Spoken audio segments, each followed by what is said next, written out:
ministry right up to 1938. This was a period during which Maxwell Fyfe had suggested foreign policy could be summarized as breaking one treaty only at a time. While he held office, he had been fully informed of German rearmament and the introduction of compulsory military service. Neurath might claim to have been a diplomat in the service of his country. The prosecution had quoted Messerschmitt's dispatch to the State Department in 1935. He had said that both Papen and Neurath were not diplomats of the old school.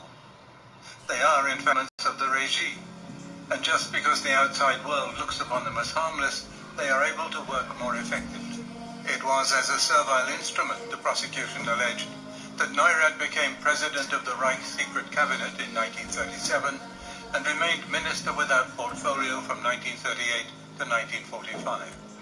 He might have begged to resign as foreign minister because he was so shocked to hear Hitler's aims expressed at the Hossbach conference. But he was not so shocked as to be unwilling to lend his name to Hitler's regime by taking on this purely titular post. Indeed, he had been prepared to go further. In spite of knowing from the Hossbach conference that Hitler intended to obtain Germany's Lebensraum at the expense of the Czechs, he was willing to go as so-called protector of Bohemia and Moravia in 1939.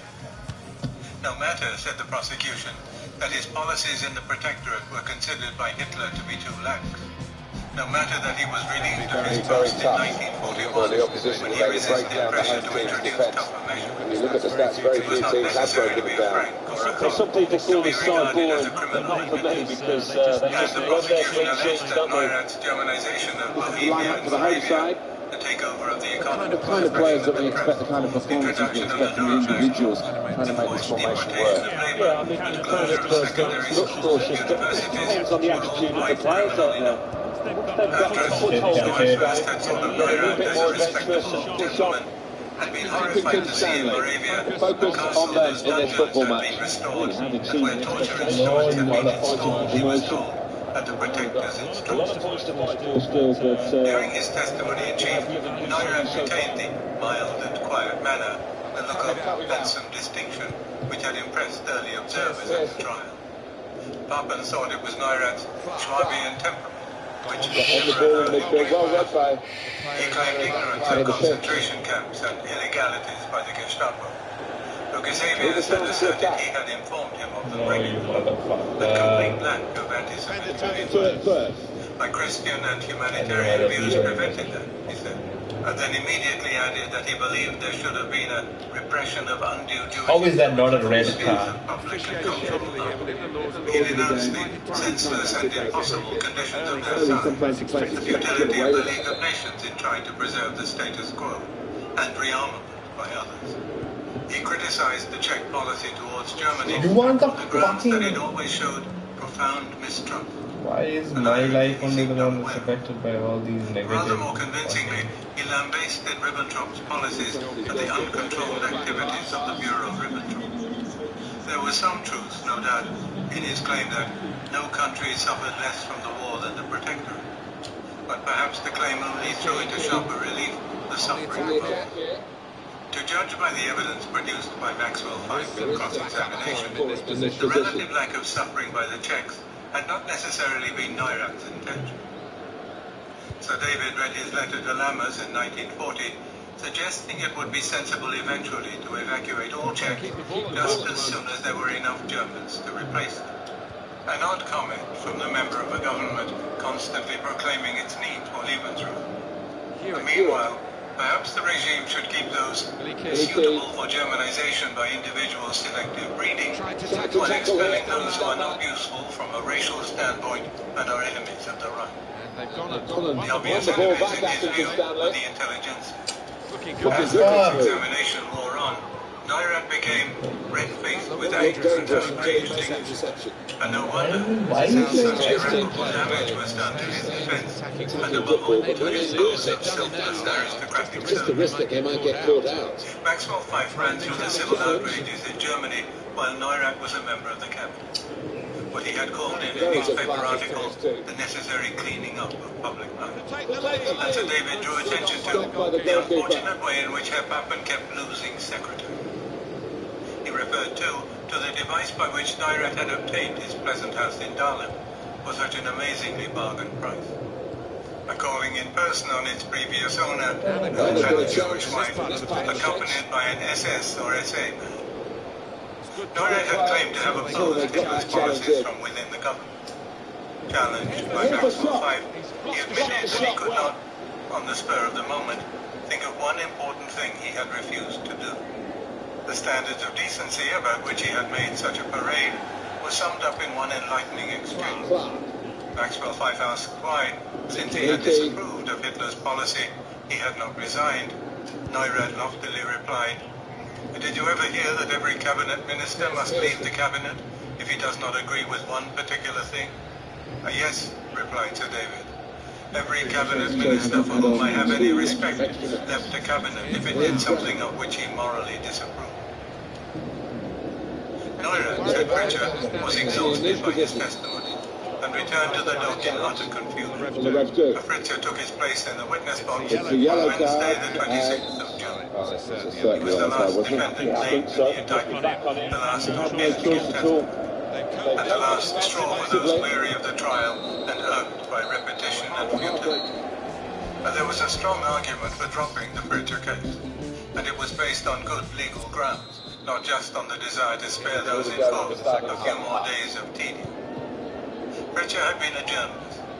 In 1933, Goebbels had made him the head of the news service in the press section of the Ministry of Propaganda. The day he took up the appointment, he joined the Nazis. In this job, Pritchard briefed editors on what they should print in their papers. In 1942, he became head of the radio division in the ministry. He himself had done a lot of broadcasting from 1937. His talks were popular, not least because his style was quiet and chatty and seemingly reasonable. A pleasant change from the screeching to which radio listeners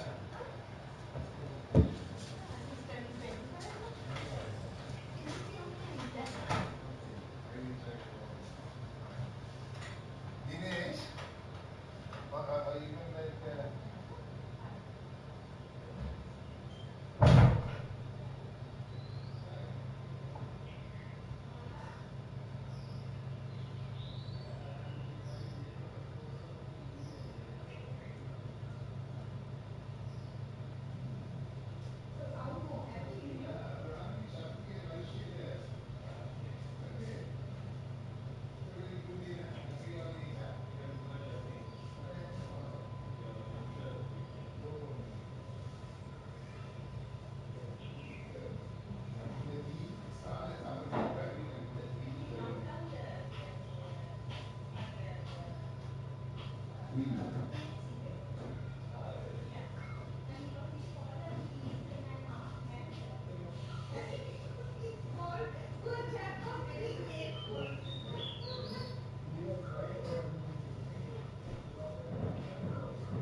Trying to stretch the opposition using the wider areas here.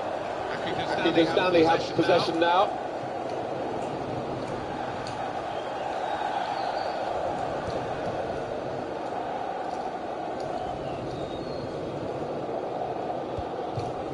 No! Oh, saved by the goalkeeper at full stretch. Marking as many as they can. Shot on!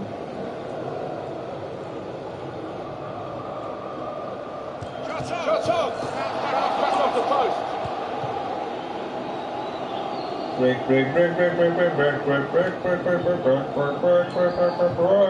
away manager indicating he wants to make a substitution now. I want to make a fucking substitution. This attack has a bit of menace to it. Good play. But they've lost the ball now. The opposition could get at them. And it's been an hour of very good football here. We've still got 30 more minutes to go, and I'm sure we're going to enjoy that as well.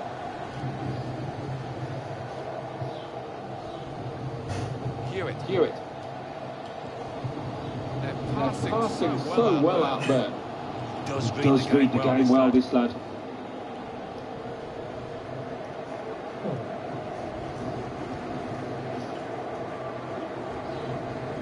Strong challenge balls out for a throw though.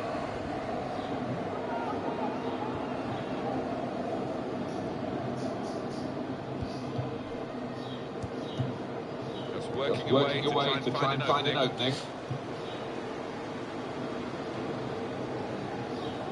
Stanley trying to get this attack organised now. Clark. Here's Brown. Hewitt. Well, here comes the support. Tremendous understanding for these players. Now the shot! Oh! Trying hard to get in front here. I just wanna be near lamb in the home of back in the middle of the park. I got so much life living in my mind. Time ticking on. I just wanna feel real love in the home that I'm living. I can recognize all you motherfuckers. I just wanna. Was so often subjected. In his new post, Pritchard continued to broadcast, and he also supervised the work of others, coordinating the effort to maintain German morale in spite of increased bombing and military disaster. But had Pritchard's work really earned him a place in the dock?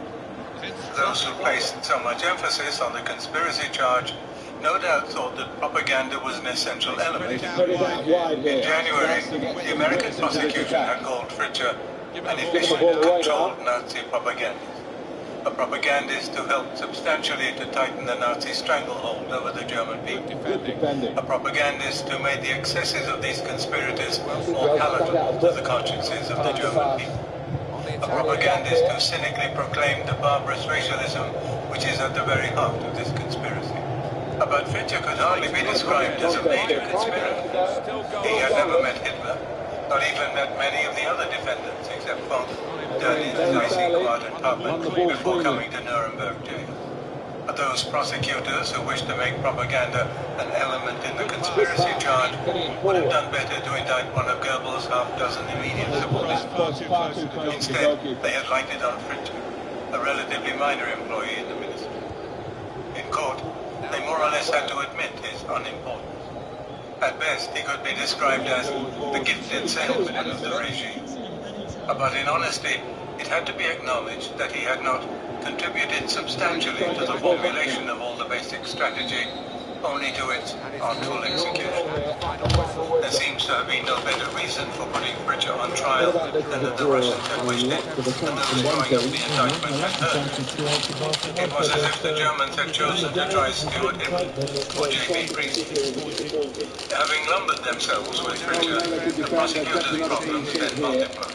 They charged him with incitement. As with Stryker, they had to face the fact that it is extraordinarily difficult to prove the connection between one man's words and another's deed.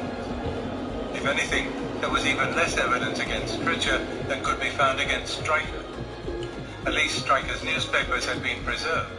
Pritchard's broadcasts had not. The BBC had monitored only the speeches he made during the war and kept only transcribed extra, and in English. Any barrister on his first case could make nonsense of such evidence. In the previous September, Drexel Sprecher had written a memorandum on the case, pointing out that the available evidence was utterly inadequate to establish that Pritchard had any intimate connection with the claims mentioned in counts 3 and 4. As he put it, the prosecution was faced with several choices. scouring archives until evidence was found, or striking the allegations concerning counts 3 and 4, or permitting these charges to go by default. Scouring was tried, in vain. And by June, Dr. Brown told the British prosecutors that there was very little against Pritchard and that he should never have been brought before the tribunal. The one glimmer of light in the prosecution case had been extinguished by the prosecutors themselves. In September, while in Russian custody, Pritchard had signed a confession which might well have been used to press the charges against him on count 1. On the day they missed some chances, and as a result Pritchard claimed that in it's a Moscow stalemate, he 0-0, refused to but sign depositions against other I still think it'd be a defendants. draw. But after 3 days and nights of Russian Chance to check on the he lineup had for the signed this home one team. against himself. So He I'm further 4-4-2. claimed that the version of this confession Yes, it's it the was later conventional shown shape. in It's the one Nuremberg that the did not contain the alteration he had insisted on, and that it bore a forged signature.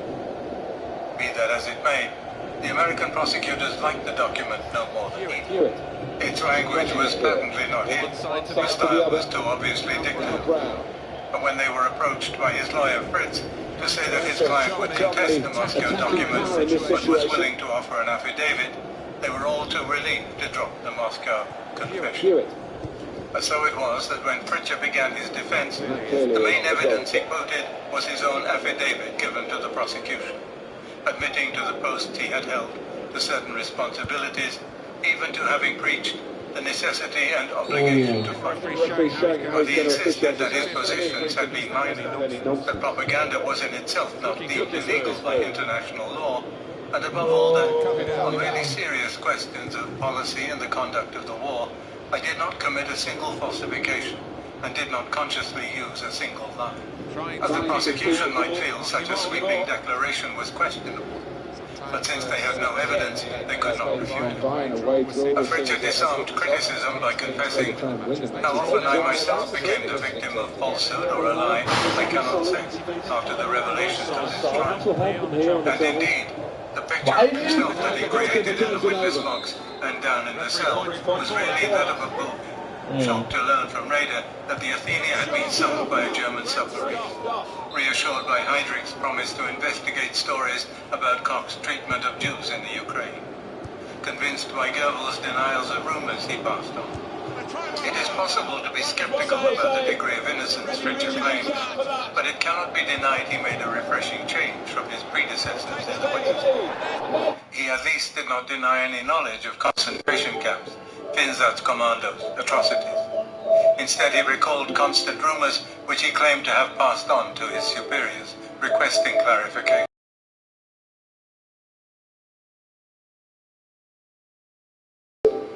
Some might suspect he was disingenuous or worse. Others might think it fitting if he had been a